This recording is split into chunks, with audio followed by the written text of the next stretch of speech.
Je te fais enfin face, mon frère. Tu donnes l'impression que tu m'as mis au pas et que tu me battras au combat.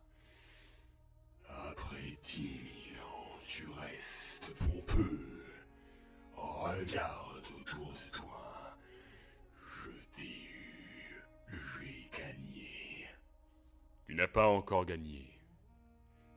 Si ce n'est pas une victoire, alors je devrais consulter un de vos fastidieux manuels pour mieux me familiariser avec le sens du terme. Et on vous a donné sa lame, je vois. Où l'avez-vous enlevé de son corps? Je suppose que cela n'a pas d'importance. Tu ne l'utiliseras pas contre moi. Combat-moi, lâche! Penses-tu que je m'abaisserai jusqu'à te combattre, mon frère? Regarde-moi. Tu es tellement inférieur à moi.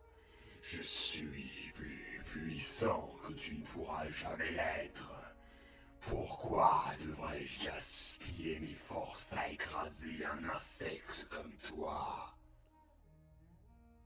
Au contraire, tu gardes ta vilainie pour mon peuple, qui ne peut pas du tout riposter, comme c'est noble de ta part. Vilainie, c'est ce que tu vois. Je leur apporte le salut de l'enfer créé par notre Père. Je leur apporte la joie d'une renaissance sans fin. Je leur apporte la vie. Tu te présentes comme un chef de guerre prophétique, mais tu es un esclave. Je te plains, mon frère, tu t'es fourvoyé. C'est toi qui es l'esclave. L'esclave de notre Père indifférent, qui nous a obligés à exécuter ses ordres. Toi qui as parcouru le chemin qu'il t'a tracé, sans poser de questions, sûr que les mensonges qu'il a racontés étaient la vérité. Trop stupide et trop confiant pour les remettre en question par toi-même. Tu n'as jamais vu ce qu'il m'a fait. La première fois que je l'ai rencontré, il m'a volé le combat de ma vie. Ce n'était rien pour lui. Un désagrément sur son chemin vers la divinité. Lui qui avait pris ce pourquoi j'avais travaillé et souffert. Et il s'en fichait. Il se fait appeler l'empereur. Quel genre d'être a la présomption de revendiquer de tels titres? Qui prend et prend l'affection de ses fils et donne si peu en retour? Il n'a même pas le déni de nous dire son nom.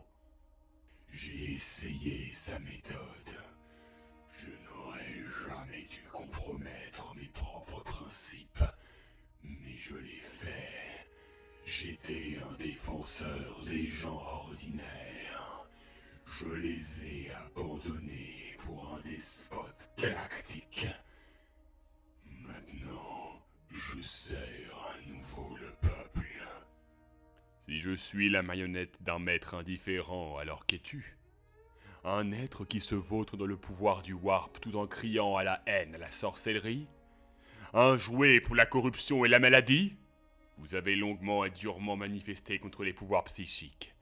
Et vous avez revendiqué une intrépidité et une indomptabilité totale auxquelles personne ne pouvait rivaliser. Et pourtant, face à la mort, le défi ultime, vous avez échoué. Vous ne savez pas de quoi vous parlez. Vous ne savez pas comment c'était. On m'a montré la profondeur d'une souffrance d'un genre que vous ne pourrez jamais comprendre.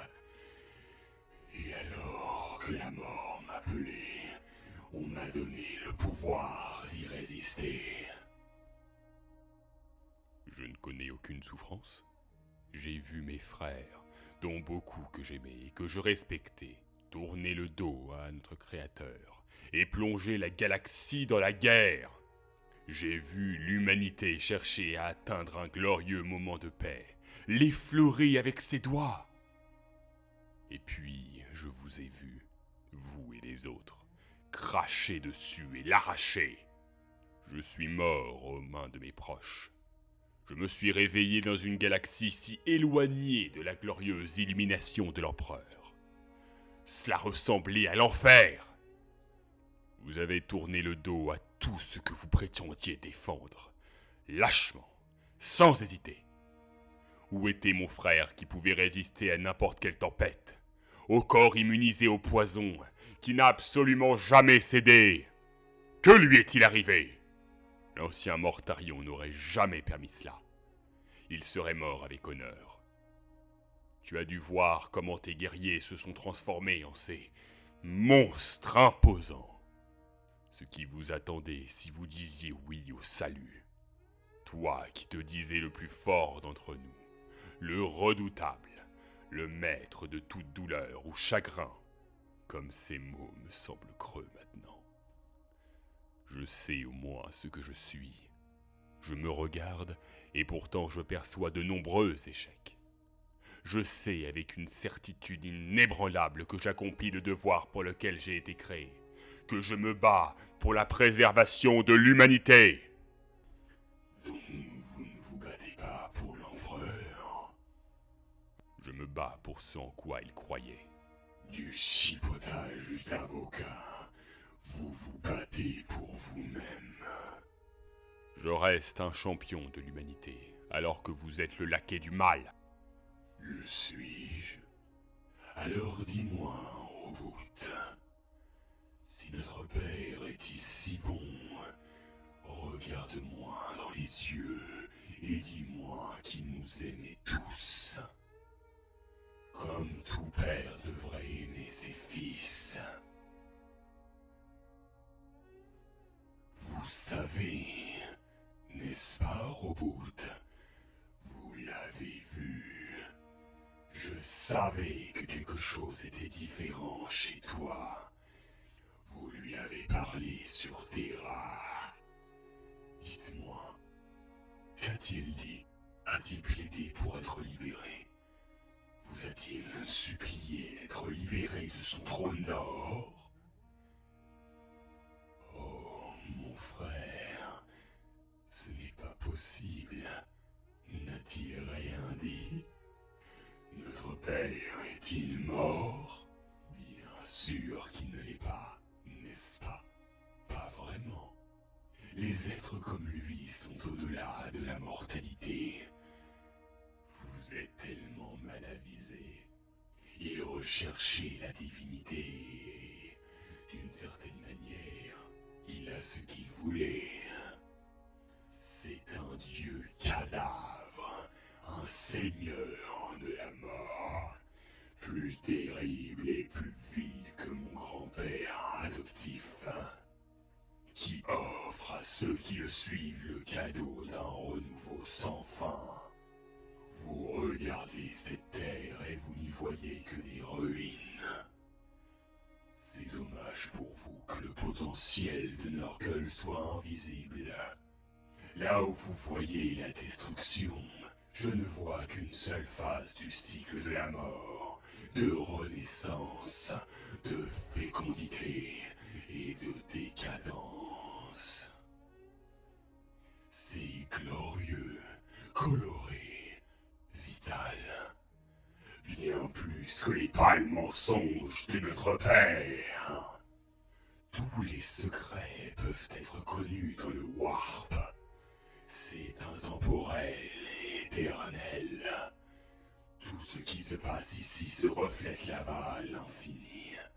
Chaque instant est accessible, chaque mensonge entendu, chaque promesse non tenue revécue.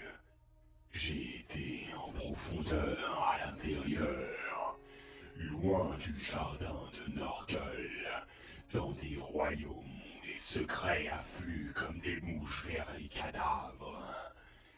j'y ai trouvé beaucoup de choses intéressantes. Savez-vous pourquoi il nous a créés? Pensez-vous que c'était par affection? Je pense qu'une fois que je t'aurai estropié, tu resteras aveugle et inutile dans une cage de fer, suppliant de mourir. Et enfin, je pourrais vous le dire.